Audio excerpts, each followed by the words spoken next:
Hello friends, welcome back to the new tutorial. Today we are going to learn about how we are going to change the website logo. Let's have a look how we are going to do that.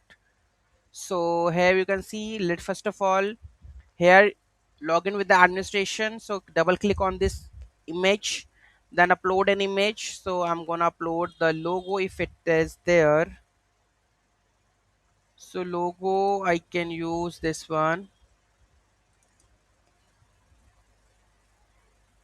where it goes.